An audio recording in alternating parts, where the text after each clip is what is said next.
Welcome, friends. Silouan here. Man, I got to experience some horrific stories yesterday. I'm talking like, how do you survive? How are you moving forward? How are you even here? Type of horror. Maybe you've gone through trauma. Maybe you've had friends die. Maybe you've had loved ones die. Maybe you've been attacked. It was at that level. Now, I don't want to go into too much detail of the particular group. I was meeting with a group of men I meet with pretty regularly. And, our typical meeting, we're talking about life. We're talking about things that happened 10 years ago. It's not, this happened this week, including myself. One of my kids had a very scary medical incident this past week. And we get in there, and it's a small group we do based on my Ladder Up workbook. And the first thing that I learned to do when I was doing these workshops is, people have lives outside of what you're studying. So you always want to catch up with each other. So we went around the room, and it was just like, how's your last week been? And everyone was like, oh, whoa. Now, I don't want to, this group's ongoing. I don't want to give you too much details of it, but just to give you some flavor, something that I do share and I was encouraged to share from years ago, these horrors that I was being told are at this level. So, a few years ago, I meet a fire chief. He comes up to me in a break and he wants to talk about something that he struggles with as a chief.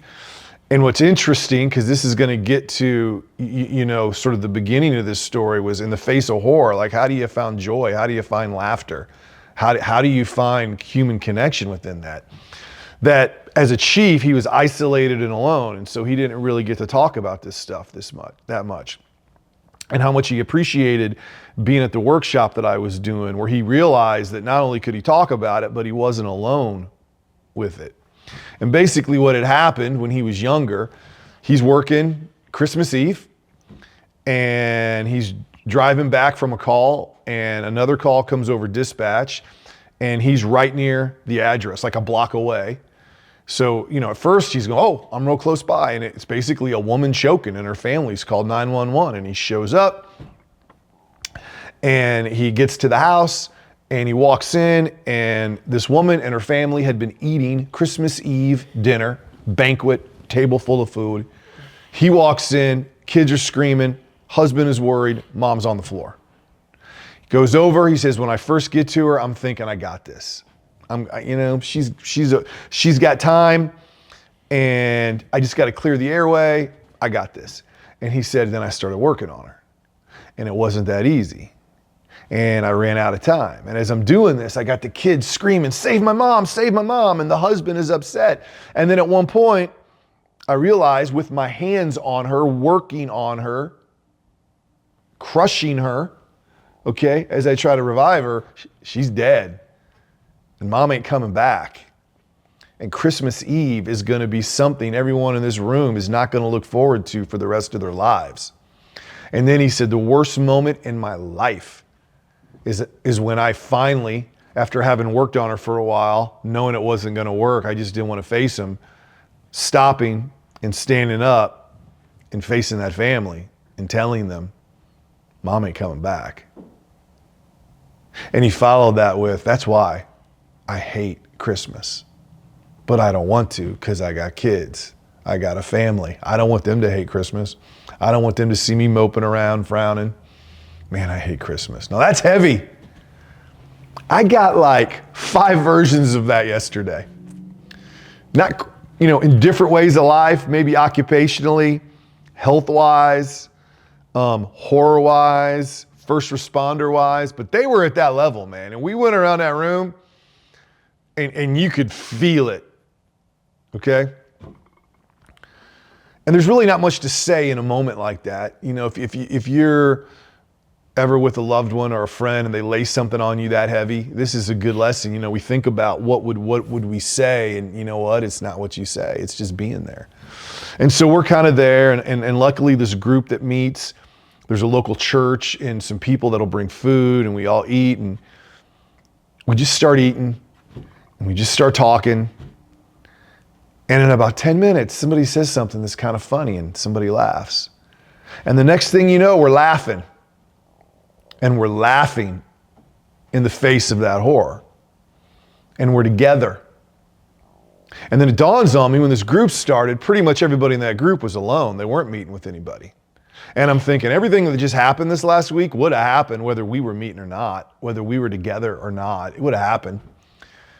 And there's a couple of them, I don't know how dark of a place it might have sent them, but it might have been pretty dark. Might have been as dark as it can get for a human being. And they would have been alone with it. I would have been alone with it. But we weren't alone. And not only were we not alone, but together in the midst of those things that you can't change, that you can't go back, that you can't make another decision, we were laughing. And we were loving on each other. And it was okay. It wasn't good.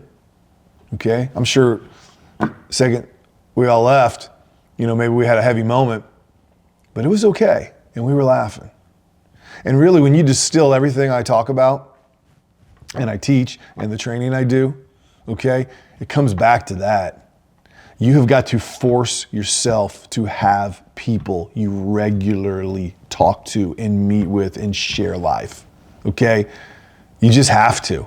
It could be friends, it could be family, it could be a group that's put together like this one was where no one even knew each other. I mean, a month or two ago, none of these men knew each other. None of them. They know each other.